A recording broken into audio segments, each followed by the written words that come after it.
Hello and welcome to a new episode of the Cradle News Roundup, your one-stop shop for all news West Asia. My name is Esteban Carrillo. I am the head of news for the Cradle, and as usual, I'm joined by my colleagues, content creator and writer for the Cradle, Karim Shami, and investigative journalist, William Van Wagenen. And before we get started, please, we just want to ask you to subscribe, to like, to share this video, to check out our social media pages and follow us there, and also to please visit our Patreon, where you can become a supporter at the Cradle so that we continue to do the work that we do.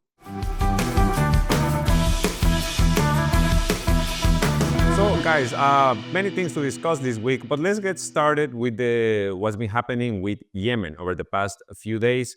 The Yemeni armed forces have launched at least two hypersonic ballistic missile attacks on Israel, one of them that actually hit in the south of Tel Aviv. Some really impressive, unprecedented images, let's be honest, of these missiles. They maneuver, very well upon approaching the earth and are able to evade air defenses. So we see the images of these missiles essentially, dodging the Iron Dome that cannot really confront them. At the same time, Israel, the UK, and the US have been launching very heavy attacks against Sana'a, against Hodeidah, killing some number of Yemenis.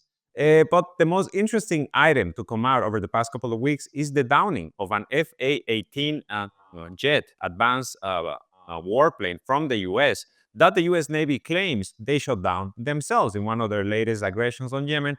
But then Sana'a comes out and says, actually, we caused it to come down. Now, Karim, you are, as I've said many times before, our Yemen expert. So why don't you walk us through a bit what's been happening lately there? Yeah, first of all, Ansarullah launched a missile towards Israel and it was downed. A day later, they launched another missile which landed in Yafa in central Israel and it caused damages. Till now, the Yemenis are only using one missile at once. We don't know if they will start to use more than one missile. Maybe all what they are doing are they are testing their missiles, and maybe we will see in the future or near future or maybe early next year a missile attack against Israel with more than one missile. That's one. And then, of course, we knew that Israel retaliated against the first missile, which they said that they downed, and they bombed the electricity in Sana'a. Of course, they damaged the infrastructure, civilian infrastructure. That's one. And of course, following that, also the UK and the US warplanes targeted also many locations in Sana'a and in Hodeidah. Following this, of course, we saw the statement that came out from CENTCOM, which is the U.S. Central Command in our region in West Asia, and they said that a friendly fire down an F-18. Well, of course, I didn't serve in the U.S. military, but I know it's nearly impossible for a U.S. ship to down its own planes. And of course, the Yemenis said in a statement that they launched an attack against the U.S. Navy in the Red Sea, and they said they targeted ships and destroyers. The main ship was USS Harry Truman, and it was an operation against against these ships because the Yemenis said that these ships were preparing to launch an attack against Yemen. So Yemen did a primitive attack using 17 drones and 80 cruise missiles. And of course, because of this attack, an airplane, we don't know if it was downed or damaged. We don't know if it was on the deck of the aircraft carrier and it was hit. But the Americans said that it was a friendly fire. And as we know, the Americans, I think they prefer to say it's a friendly fire. For them, it's better than saying that the Yemenis hit the ship because I saw many accounts for veterans and people that served in the United States. That all of them said that what happened is impossible. It's impossible to down our own jet. And we know the systems, for instance, the US systems in Israel, all this war, Israel always had airplanes in the air and it always was under attack. And we didn't see any airplane that was hit in a friendly fire. Yet in the middle of the sea, with limited numbers of airplanes and limited numbers of missiles, they managed to down an F-18. So I think As I believe in this case, I believe the Yemen is more because they said that our attack resulted in the downing or the damaging of an F-18. Of course, and I just want to say that since day one of our podcast, I said and I was clear that the United States can do anything against the Yemenis because they are well prepared and they were created under pressure and during war. They were not an entity and then they were attacked. No, they were an entity that was created under pressure and under war, and all their infrastructure are underground and they are secretive, unlike what happened with Hezbollah and, of course, lately in Syria. So, well, first of all, the missile they've been using is the Palestine 2. That is worth mentioning. This is the missile that keeps evading Israeli air defenses, or, barely, or Israeli air defenses are having such a hard time really confronting it. It's a fast missile. يعني, it's very difficult for any air defense to calculate the trajectory because it's very fast. Yeah, exactly, So exactly. And like I said, we see it on the video. We see it's literally like the missile all of a sudden just like speeds up before impact. It's some very impressive stuff, and we know that Israel doesn't have these capabilities because the United States themselves have not really fully developed their own hypersonic capabilities. But Yemen, right? Yemen, the poorest country in the Arab world, first of all, a country, as you said, Karim, that has been at war for the past 10 or so years. The United States and the UK have been waging an illegal war against Yemen since January. We're approaching now the 1 year mark that they've been bombing Yemen, that they've been deploying warships that have essentially done nothing. Right? They have not deterred the Yemeni armed forces. They have obviously caused damages in Hodeida, in Sana'a, as you said. They downed the power grid, the Israeli attack. But this has not actually stopped their own attacks. And I think it's very interesting, right? Because one term that we used frequently here at the Cradle is swarm, right? The resistance was swarming defenses and Israeli allies. And I think Yemen is keeping that up because at this point, Yemen also is in a way a bit of like the last player to continue to launch these attacks. They have said we will continue to stand by Gaza. We will not slow down. They are not afraid, really.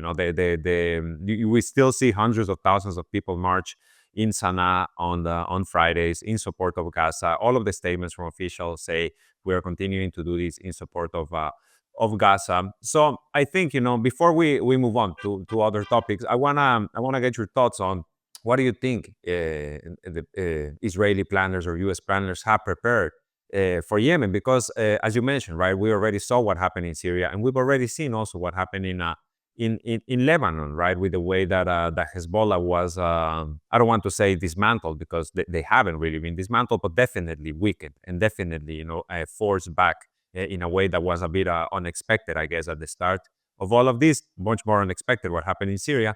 So what does Yemen have to look forward to? and I think the only way to weaken Ansar Allah is not by bombing them, is by creating a new internal conflict. And this internal conflict can be done without the UAE and Saudi Arabia. So I think if these two countries are willing to fight against Ansar Allah, yes, then there will be internal pressure, and Ansar Allah maybe will rethink or recalculate what they are doing because what happened in Lebanon, if I think if Hezbollah was in full control of Lebanon and there were no internal conflicts and internal pressure, I don't think the estimation of Sayyid Hassan or the bombings of their missiles would stop Hezbollah. But the internal pressure and the voices that started came from Lebanon asking for Hezbollah to stop attacking is the thing, or is the actual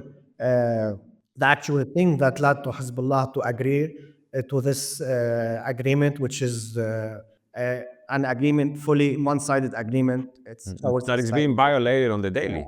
Yeah, and of course, again, what they did in Syria, they did civil wars in Syria. Many countries attacked Syria. The United States attacked Syria, Turkey, Israel, France, the UK. But what happened lately is because of the Caesar Act and because of the economy in Syria. I think nobody wanted to fight. There was no resources to fight. and we saw what happened in Syria. But in Yemen, it's opposite because the Ansarullah controlled areas are living economically better than other areas. So I think the only thing that they can do is that to pressure Saudi Arabia and the UAE to create internal conflict and to reignite the civil war in Yemen. Other than that, bombings here and there, they can't stop it. And of course, Israel, we know, because Israel depends on their air force, it's inconvenient for them every now and then if they want to bomb one location. To use all their fleet. And they let us not to forget, if you want to go all this length to bomb, the weapons, the warheads are not as powerful as they are when they bomb nearby countries. But of course, they are bombing places that are civilian infrastructure to create the scene that we are seeing. Will, you had something you wanted to ask?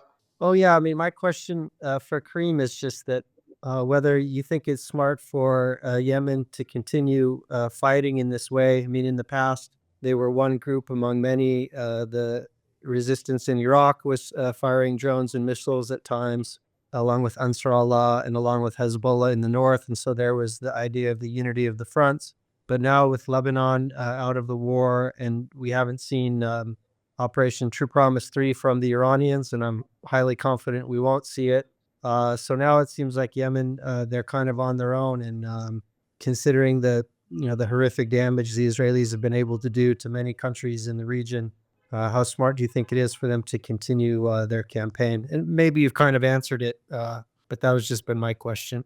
I just want to add something to maybe clarify clarify one thing. First, Hezbollah. Many people in the Arab world hated Hezbollah because, of course, what happened in Syria and in some places in Lebanon. Of course, the Western and Arab media, they portrayed them as like extremists, that they kill Sunnis and they are Shias.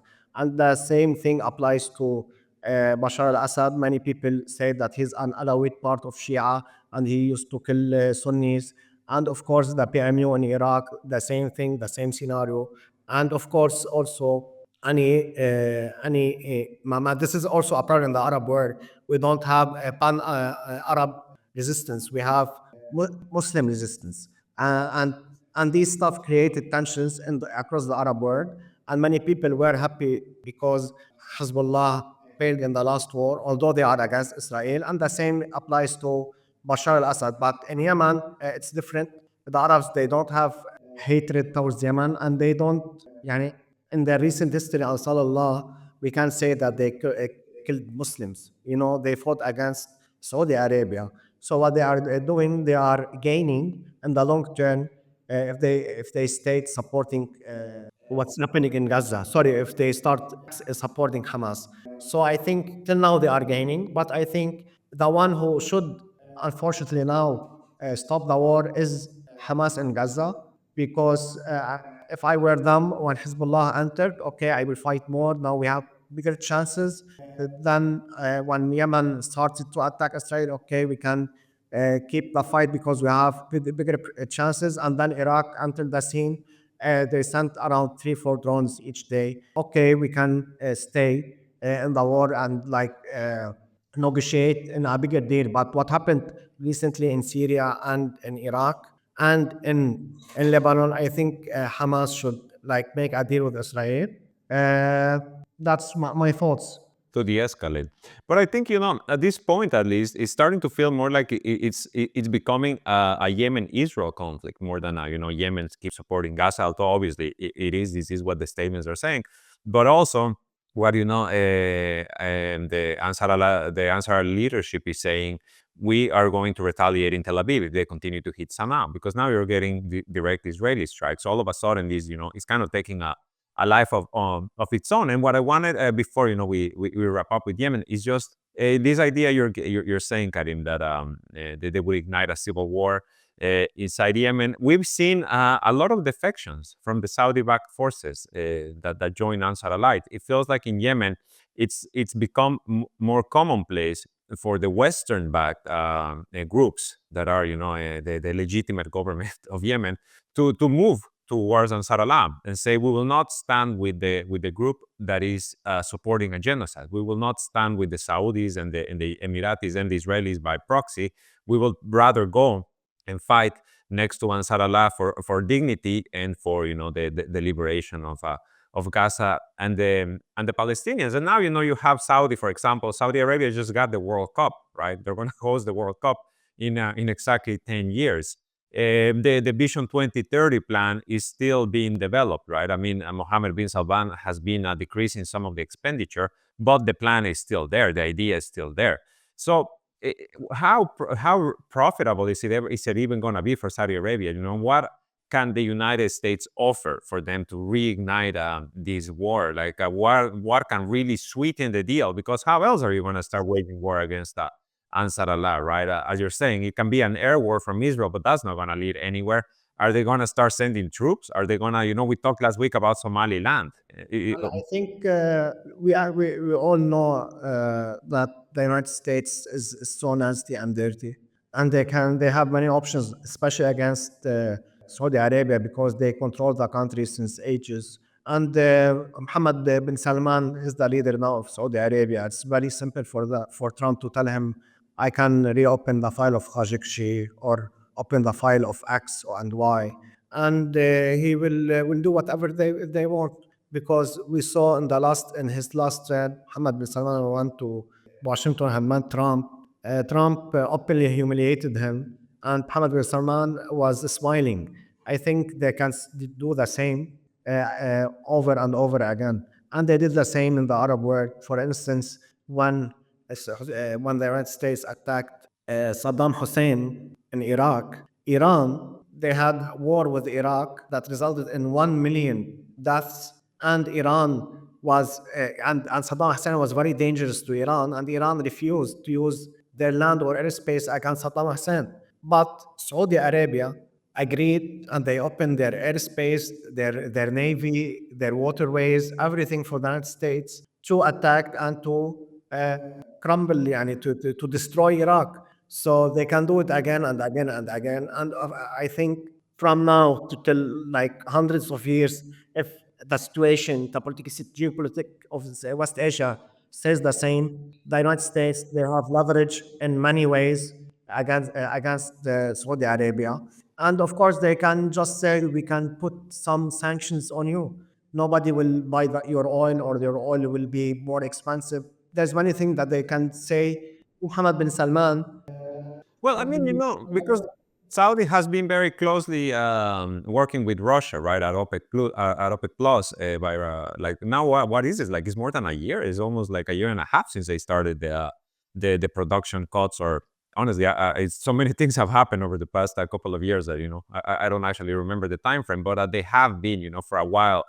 Kind of playing both sides, Saudi Arabia, right? And it feels like with Trump coming, as you're saying, Karim, it does feel like it's very, either them or us situation. Like, a lot of leadership is going to have to start picking sides, no more playing both sides. And okay, but so in any case, I think, with Yemen, the main idea here, regardless of anything else, is that they are really the last front, the last and the only nation, right, that is actually actively engaging against a nation that is committing genocide, right? At this point, we're witnessing a Holocaust, and there's one nation in the world that is actively acting against it, and it's Yemen. And I think that shouldn't be left unsaid.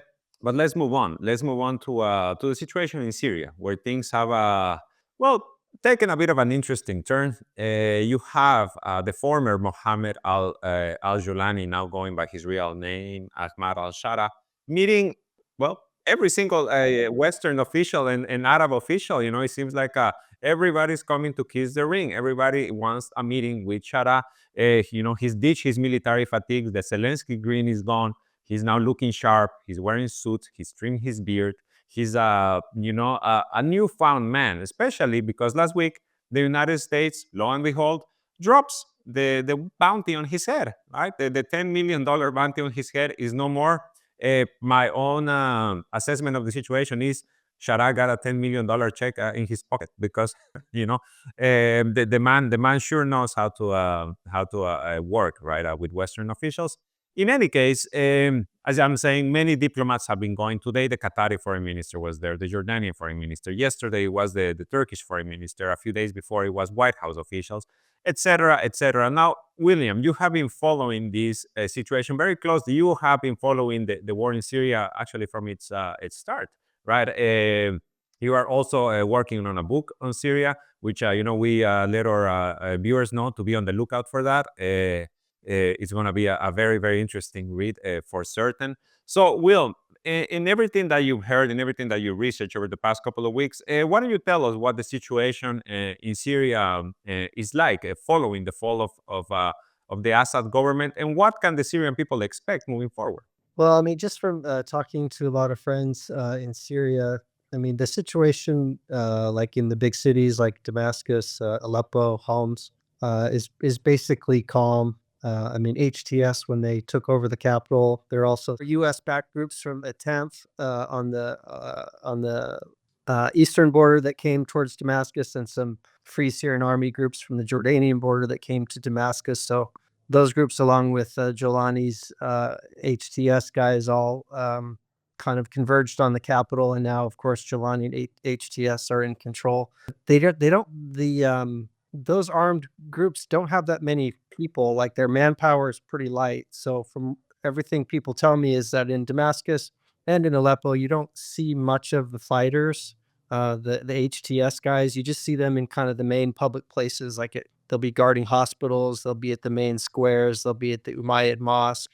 But if you just go about your daily life, you don't see or notice them. They just don't have the manpower. I mean, the number of fighters that they used to conquer the country was just a very small amount, probably like less than 10,000 for the whole country. And that's like less than, a police, force for the entire country, of course. So, that leads you to some questions about how Syria fell so quickly. And if you like, we can get into that. It definitely looks like, in my view, there was a deal that was done during the Astana talks about 2 weeks before Jolani's Shiraz HTS launched the offensive between Russia, Turkey, and Iran to basically let Aleppo fall.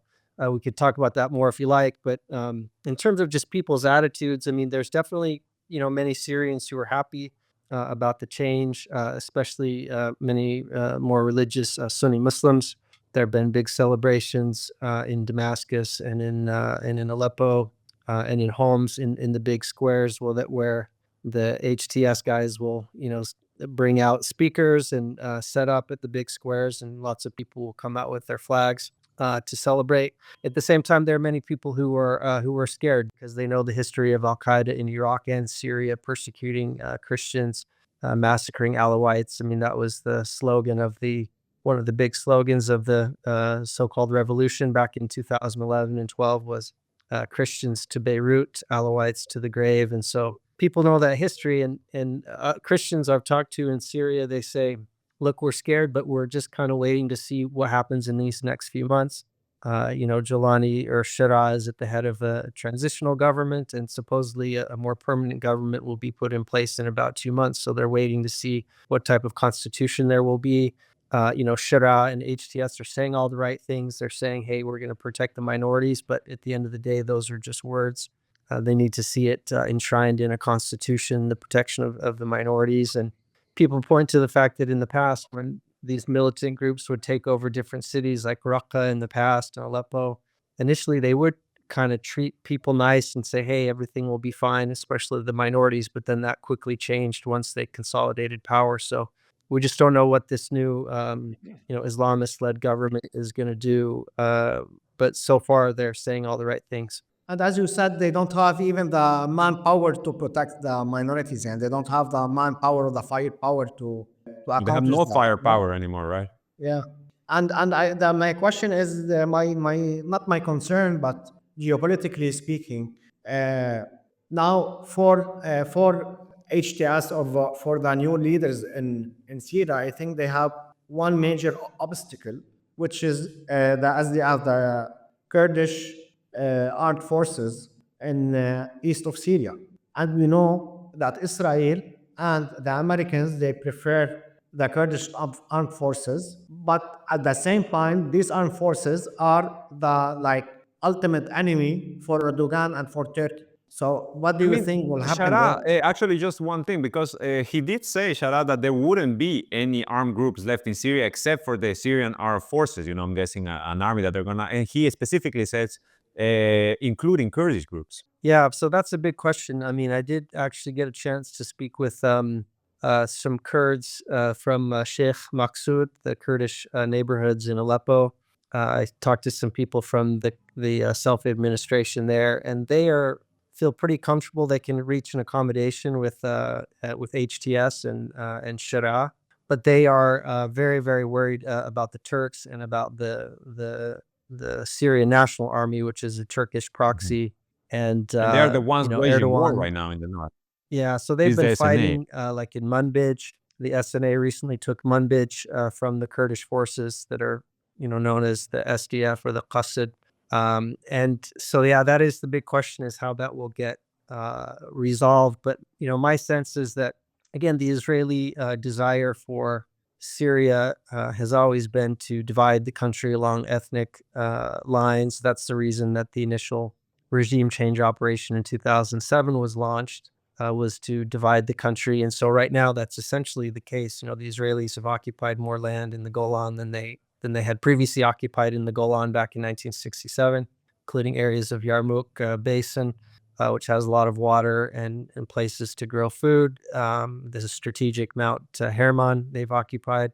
So the Israelis probably will largely control the Druze area of Suwaid in the south. So you have that, and then there's going to be the Turkish-controlled areas in Idlib and Damascus under Shira and HTS. And then I do think that the Kurds in the U.S. will just continue to occupy the oil fields in the east. Israel gets oil from those Kurdish areas, so I don't imagine there's. I just think it'll be like the situation will kind of stay this way, where the country is divided, rather than the Kurdish groups that now support the U.S., rather than them being like dissolved, as Erdogan certainly would prefer. But I don't Yeah. see that happening myself.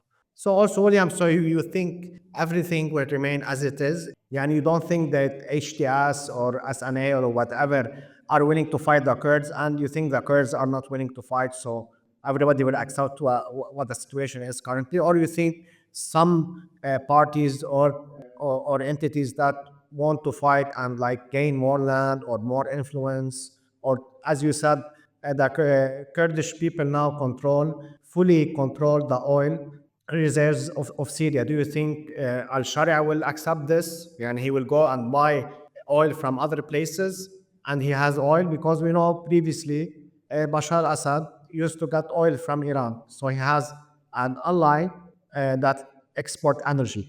But what do you think will happen? Well, the one group that might try to take more land is the SNA.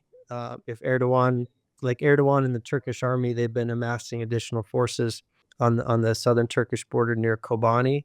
So there is a chance that Erdogan will, feel like he's riding high and try to take more territory from the Kurds. But at the end of the day, all this, the fall of the Syrian government seemed to have been arranged again between the U.S. and Turkey and Russia, and potentially even Iran. And so I just can't really see another big war breaking out. I feel like all these countries are essentially coordinating, and it's definitely possible for the Turks or the Shira in Damascus to be buying oil from the Kurds, or they could reach some type of an accommodation.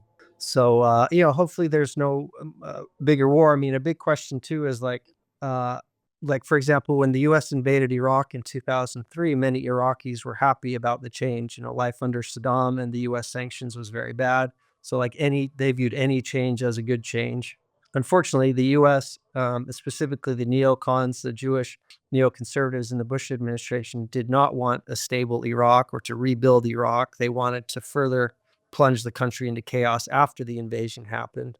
And they did that through terrorism by creating Al Qaeda groups, Zarqawi, etc., and then also by destroying the Iraqi army, disbanding it, and many other things. So the question for me now is does Israel is Israel okay now that Syria has been partitioned, basically? And are they okay with their gains and their additional land that they've occupied?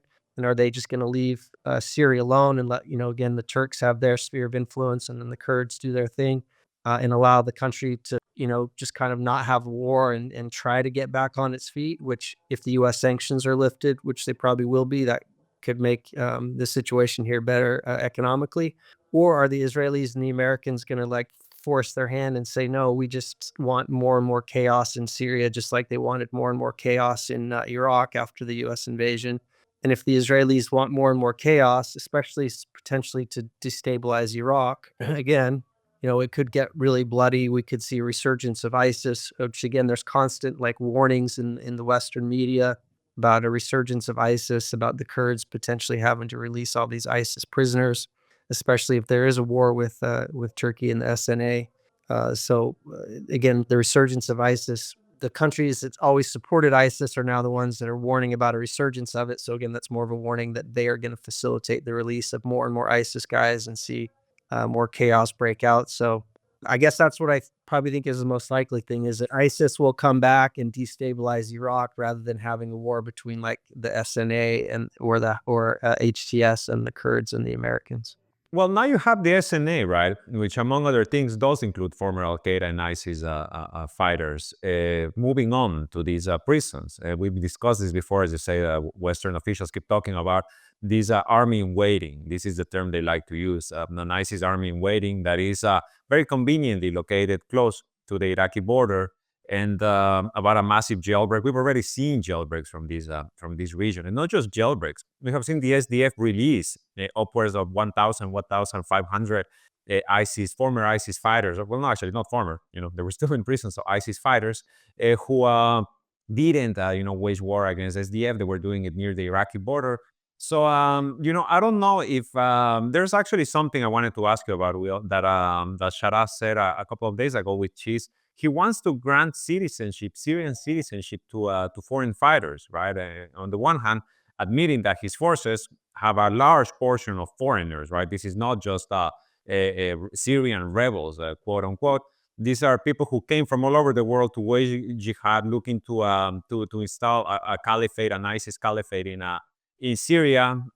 Are these people going to be able to, accept a constitution? Are they going to be willing to become part of the same army as the Kurds, for example, or as whoever else they were waging war against before? Other Syrians, Christians, Alawites, etc. How is Shara going to keep the lead on top of all of this, right?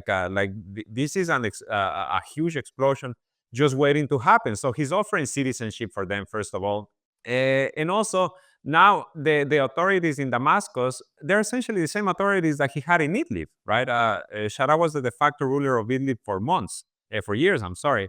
And naming his, underlings to, governor, etc. Now you have the transitional prime minister, the transitional foreign minister, and the transitional defense minister, all drafted from the ranks of HTS, and all people who served in similar positions in Idlib. So, are they going to stay in government? Is there actually going to be, a Syrian government moving forward? And how can you do it with all of these foreign fighters just running rampant in your country? Well, I mean, I think at the end of the day that, the foreign fighters and HCS themselves, they've always, been under the control of foreign intelligence agencies, whether it's the CIA or the Turkish intelligence, and again, getting help from Israeli intelligence, etc. So I don't really worry too much about the foreign fighters being like a wild card that can't be controlled. I mean, if anything, potentially they'll be dispatched maybe to other parts of the world to to fight. Maybe even some of them could be sent back to Ukraine to fight, or against China. But they're under the control of the intelligence agencies that are the ones giving Shara direction. So I mean, you saw that when Hakan Fidan, the Turkish foreign minister, came or went to Damascus and met with Shara, and they drank coffee on the top of Mount Qasiyun. When they greeted each other, you could tell that they were old friends. They've been working together for probably like a decade, and um, so I don't really worry about the foreign fighters so much. But you're right that all of the new members of the Syrian, this new transitional Syrian government, they're basically all from Idlib. these are all officials that have been governing as part of the National Salvation government in Idlib since 2015, when HTS or the Nusra Front took over Idlib. And so in the past, of course, the Syrian government was dominated by Alawites and many members of Bashar al-Assad's family, and they were all from Qardaha in Latakia. And so now we're kind of seeing a shift where instead we're going to have a government that's dominated by guys from Idlib instead of from Qardaha. And there'll be, again, Sunni Islamists that have been with Ahmed Shara for a long time. But definitely in Damascus now, from what I understand from talking to friends there, is that all of the new officials are from Idlib, basically. Yeah, I also want to ask you a question. I don't know if you have the answers, but we know the conflict in Syria was one of the, and it was very brutal. And what happened is that the Syrian government, the previous Syrian government, they had allies, and now everything has changed. So it's not like other countries, yani, the president was out and the government is still running, but out of the government was like kicked out. I'm asking you that because we know, as I said, the oil and the energy maybe was coming from Iran, or the Syrian government used to smuggle from maybe from the Kurdish areas oil, and of course the food was imported from different places. But now everything has changed.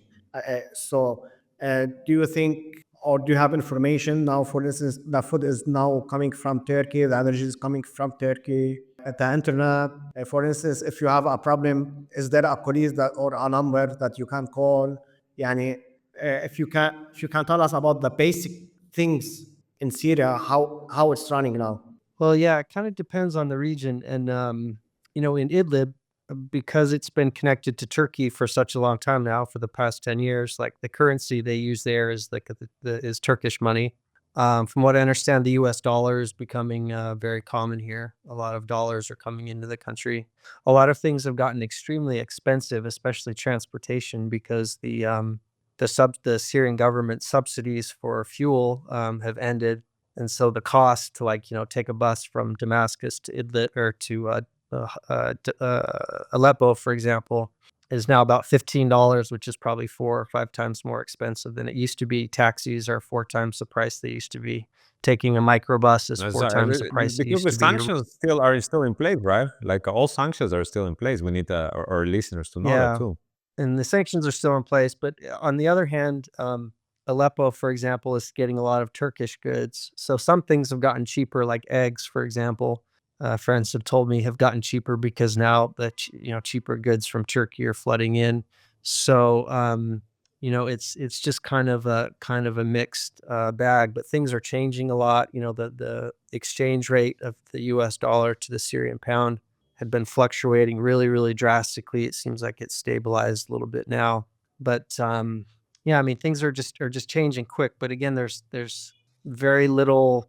There's not really much of a police or a security presence kind of anywhere. And it's interesting that we haven't seen like major looting like we saw in Iraq in 2003, despite the fact that there's basically no security presence. Although we have seen things like that in places in some Alawite areas, like in Latakia, Tartus, and in some Christian areas, the Valley of the Christians, Wadi and Nasara. There have been some attacks on Alawites and Christians, and people complaining about armed gangs attacking them, and they appeal to the HTS guys, but the HTS guys can't or don't do anything about it. But again, at least in Damascus and Aleppo, from what I understand, the security situation has been okay, despite the lack of security forces being present in any real meaningful way. I mean, HCS offered. I just want to mention this that a few days ago they offered an amnesty, right? A general amnesty. I think it was actually soon after they took control.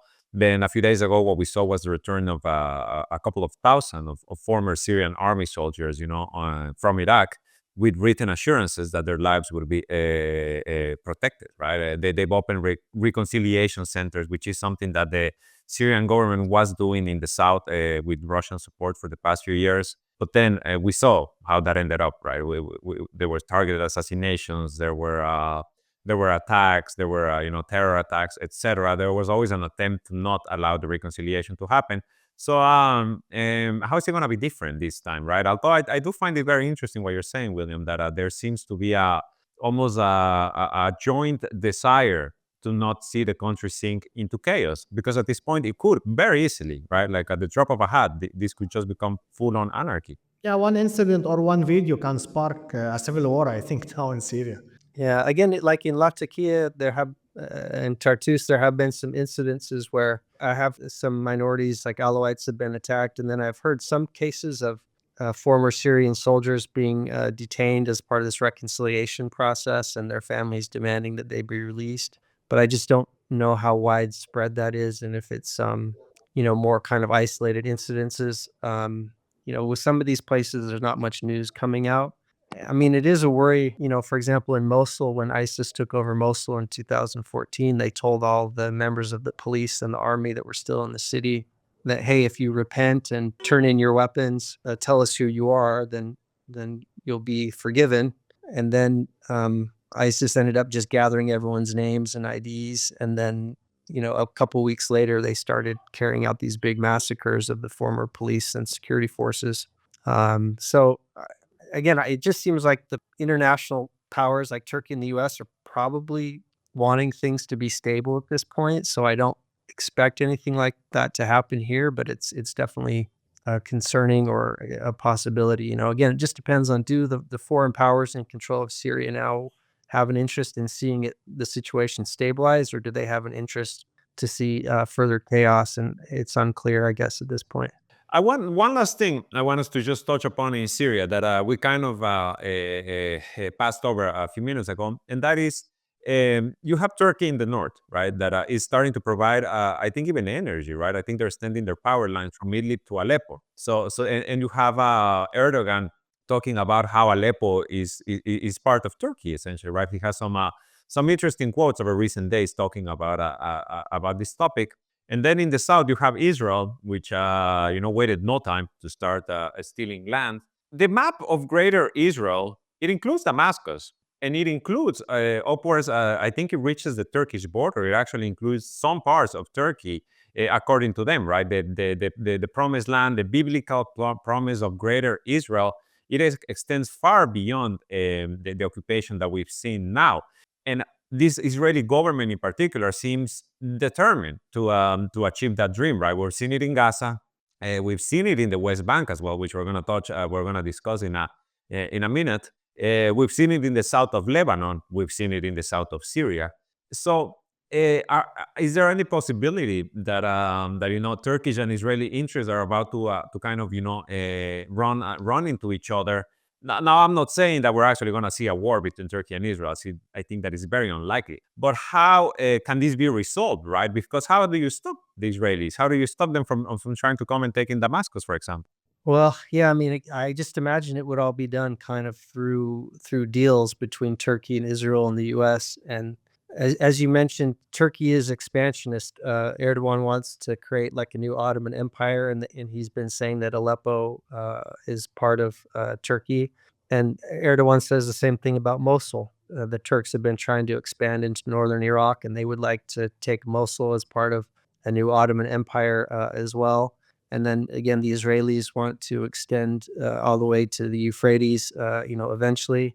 And then there's the Kurdish entity in northern Iraq is expansionist. They're trying to always take additional land, for example, Kirkuk and Sinjar from Arabs and Yazidis. And so, the Kurds in northern Iraq are close allies of the Israelis, and Erdogan is a close ally of the Israelis, despite his public rhetoric condemning them for the genocide in Gaza. So it just seems like both the Syrian state and the Iraqi state are basically in danger of disappearing and having all those lands be kind of divided up between the Turks, the Kurds, and the Israelis themselves. So I guess we'll see. Yeah. And in Right. my opinion, I don't think there will be a conflict because the conflict will be between Erdogan and Israel, not between Israel and Turkey, because Israel policy is known, and since day one of their creation, 1948, they have the same policy, unlike Turkey. And this is the last turn for Erdogan. And we know that the opposition in Turkey is not in good terms with Erdogan's foreign policy. And even maybe currently Al Julani and HTS, they are very happy or feel safe because Erdogan is there. But after 4 years, when he leaves, I don't think the opposition comes, the same policy will apply to Syria. So I think there will be no conflict. And I think Israel, if they want to make another move, they will simply wait for another 4 years. Interesting, interesting. So, okay, as you guys are saying, everything is all up in the air still. At this point, any prediction we make can be completely right, completely wrong. But I want us to finish today's podcast by discussing the situation in the West Bank that has truly gone out of control. And now you have the Palestinian Authority, which has for uh, very long time worked as a security arm of the Israeli army, right? As an extension of the Israeli security apparatus. They have been launching very heavy raids in the Jenin refugee camp in the occupied West Bank, trying to take back control, is how they describe it, right? They say take back control from outlaws, from that have been, I guess, spreading violence in their view in the West Bank. We've seen drone strikes, we've seen raids, we've seen, at this point, what can what's going to happen in the West Bank, right? Because all of a sudden, it seems like the entire Palestinian issue has become secondary. Obviously, what happened in Syria, it became a secondary when it was the war in Lebanon. It seems that Iran is obviously in Israel's sights. Yemen it might actually be us. But while all of this is happening, Israel continues to encroach on Palestinian land, continues to spread violence, continues to detain people, continues to launch drone strikes, to tear up streets, to just, all out violence, not just in Gaza, but also now in the West Bank. Are the two sides, is the West Bank about to become the next Gaza, is essentially my question. It might be. Hello, what my analysis is that the PA, the Palestinian authority, what it's doing now is fighting against its people, but for its existence. I think the Israelis gave them like a limited time. Show us what you can do, or we can keep supporting you, giving you money, because we know that last month the Israeli banks didn't transfer any money, and then there were negotiations, and then the Palestinian Authority started to get loans again from the Israeli banks. So I think Israel told them this is your last chance. That's why they unleashed everything they've got, and they want to show their masters, which are Netanyahu and Tel Aviv, that we still matter. We still can provide security without your forces coming in, and that's essentially what the PA is all about: is to provide security to Israel, but through Palestinians, not through the Israeli army. And I think if this doesn't work, we might see not all the West Bank, but we might see part of the West Bank turning into a new Gaza. They already started like bulldozing streets and some infrastructure. So time will only tell us. So, Will, we've just been talking about the expansionism of Israel in Syria, right, which we're following very closely. And Trump is what, like less than a month now, right, before his inauguration, and we know that Trump has essentially already signed off on the de facto annexation of the West Bank. Is that what we can look forward to? Is this what the start of 2025 is going to bring us? Well, I think so, because I mean that's the priority of the Netanyahu government ever since Itamar Ben-Gvir and Bezalel Smotrich joined Netanyahu's government after the elections in November 2022. They've been talking like crazy about annexing the West Bank, and Ben-Gvir, who's head of the Israeli police, essentially as national security minister, he's been distributing high caliber rifles and weapons to the settlers in the West Bank, and it's really clear they're kind of preparing for a war there. And now that it seems like things in Gaza, I don't want to say they're winding down, but the Israeli army has basically been able to cut Gaza into three parts, destroy much of the Strip, and ethnically cleanse at least the northern third of the country. They've almost been successful with that, and so now that they've, the war with Hezbollah is over and Hezbollah's been weakened, and again, we're not seeing anything from Iran. So it just seems like the natural next step for the Israelis to, step things up in the West Bank, and they must know that with Trump in power, this is their opportunity. I mean, the right-wing settlers were just waiting for Trump to come to power. I mean, they've been supporting him for a long time, but they were talking constantly before the election that they were, so strongly supporting Trump. And again, with all the money he got from Miriam Adelson, the 100 million, and he allegedly, promised basically to give away the West Bank to the settlers. So that is probably what you're going to see when Trump comes into office, is that Smotrich and Ben-Gvir, they're going to have a free hand in the West Bank. And it seems crazy to think, but the last year has been so crazy that I guess it's not crazy at all to think that you could see huge numbers of Palestinians being violently driven out of their homes and into Jordan, within the next 6 months. It doesn't seem crazy to predict that at this point.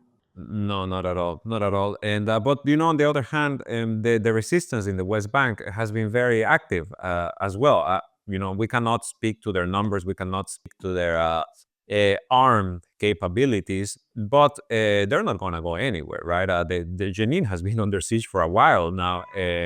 The fact that it has intensified lately under the Palestinian Authority doesn't change the reality of what has been happening for honestly for years at this point. The target on Jenin has been there for a long time, right? Before 7 October, before Operation Al-Aqsa flood, the biggest battlefront between Israel and the Palestinian resistance was Jenin and Tulkarem and etc. Right? It was these Palestinian flash point cities that Israel has been seeking to.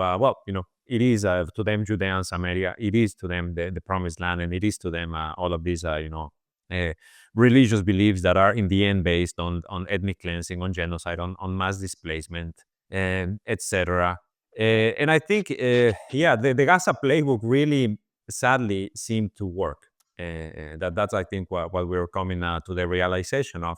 Israel is getting away with genocide, and Israel is getting away with stealing all of this land with absolutely no repercussions. So why stop now, right? And who's gonna even make them stop, right? The International Court of Justice is still reading this, deliberating on this case, but they have absolutely no way to enforce any ruling that they make. The International Criminal Court gave out arrest warrants, and the most that we have seen out of them is Netanyahu's kept a Holocaust memorial in Poland, right? Under the fear that he's going to be arrested by Poland, which is like, isn't that actually where his family is from initially? Isn't he initially from Poland? So I don't mean to be insensitive by laughing about these things, but it's just so ridiculous, the reality that we find ourselves living in now, in which all of this is possible, right? In which, and especially after the fall of Syria, it really feels like Palestine has been left to die on its own, or to just to stand on its own for as long as it can. I don't know if you guys agree or disagree with me. This is an era of time. We should not forget that we have, as Arabs, we have the Nakba, which was in 1948, and then we have the Naksa. The Nakba is when Israel was created. The Naksa in 1967, when all the Arab armies united. All that what they tell us in our history books to fight Israel, and they lost. And following that, Israel expanded to its double size. But in the 70s, again, Egypt they managed to take back its land, and then there's some clashes here and then to 2006, Hezbollah made unexpected victory. So the history tells us, the war against the Israeli entity is still ongoing since decades. Sometimes we win, sometimes we lose. And what's happening now for Israel is because of the unipolarity. I will not blame any other people, because Arabs are the really ones responsible. I don't care about Iran or Russia or even China to be our allies. We should stand up to ourselves and start inventing and start creating and start not only creating things but also creating allies, and also to write books to teach this new generation how to think, because unfortunately all our media is being controlled by the US, even if they know it or no. and by Gulf media, which is also directed by either Israel or the United States. So that's one. And the other thing I was mentioning, unipolarity, and I will say it now, and I think I said it more than 6, 7 times in our podcast. Currently, if you have the United States as an ally, we don't need anything else. Unfortunately, United States is powerful enough to make any country, even if it's like has population of 60 million, stand on its legs, and you don't need the UN or any other law.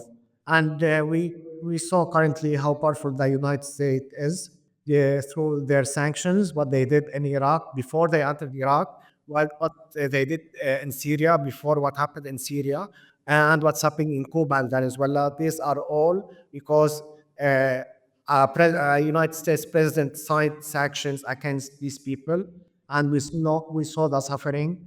And of course, we saw that Israel was fighting the Arabs or the resistance on behalf of the United States, and Ukraine is fighting Russia and its allies on behalf of the United States. And the United States was able to make these two countries stand on their feet through money and through weapons, and they control everything. So I'm not saying that our only hope is when the United States gets weaker, but the Arabs should wake up more and fight to themselves, and they have to understand making an alliance is a temporary thing, but making your own self is the essential thing. Yeah, I think one last thing is just that this idea of sanctions, right? You're right; they are so effective. They are so effective at achieving these goals, despite what although maybe they take time, but they starve the population and they make them angry, and it makes them, and it creates refugee crisis and etc. And I think Syria has been an example of that, of sanctions being effective at creating the ground, at setting the ground for what we're witnessing, while not hurting the actual leaders, right? They are effective at starving the population, but they're not effective at actually, we saw Assad's garages, we saw Yeah, Assad's sanctions are house, crazy. etc. And from my own experience, when I was young, but I knew my dad used to work in Iraq, and used to make good money. Although there was an Iraqi-Iranian war, the war was like very powerful there, and they say more than 1 million people died. But there was money in Iraq, and people used to work there. But following the sanctions, here in Lebanon, we started to see Iraqis working like very low jobs. So this was due to the U.S. sanctions, not due to war. And the same thing in Syria. Many people from Syria told me during the war, the situation or the economy was much more better prior to the Caesar Act. So, and of course, we know everybody knows about Cuba. If yani you can't even like import a small car. Yeah. So all the They're an countries, unusual threat to the United States, right? This tiny yeah, Caribbean island is and such we a threat. also Venezuela. Venezuela have the biggest proven oil reserves, and they buy money. And if you want to to buy a burger, you have to like get a bunch of cash with a hamburger. So sanctions and the power of the U.S. dollar is dominating the world. And if you're a close ally to the United States, nobody cares about the UN Yeah. or any other thing. And I think, Unfortunately, this is with how you go Trump forward. coming to power, all of these policies are just about to go into overdrive. We have many more calamities to look forward to, sadly. But we'll have to see, because where there's oppression, there's resistance. That cannot be understated, and we'll see what shape the coming resistance to Israel, to the U.S., to Turkey now even will take shape in the end. At the end of the day, that's what's going to happen. But I'm sorry, we have to mention it. I know it's not from our region, but yesterday, Trump, when he said that he want to reclaim the Panama Canal, which is a country, man, it's crazy, man. It's that they crazy. fought a war, a I very don't know bloody, if bloody war in Panama that they killed people many that are people. living in Panama now, they should be afraid. I don't know. They will. I mean, he's talking about making Canada the 51st state. He's talking about taking Greenland. He's talking about taking. This man is completely unhinged. He posted a photo with the yeah, American flag in the canal. It's crazy, man. I don't know. Well, this is it. This is what the U.S. population picked as their leader. We'll see where it takes us. And of course, we are going to stay on for as long as possible. We want to thank you much for joining us. And again, to remind you to like, to share, to subscribe, and to please check out our Patreon where you can become a supporter of the Cradle. And please follow us on Telegram, on Instagram, and on X. And for the Cradle News Roundup, my name is Esteban Carrillo. I have been joined by Karim Shami and William Van Wagenen.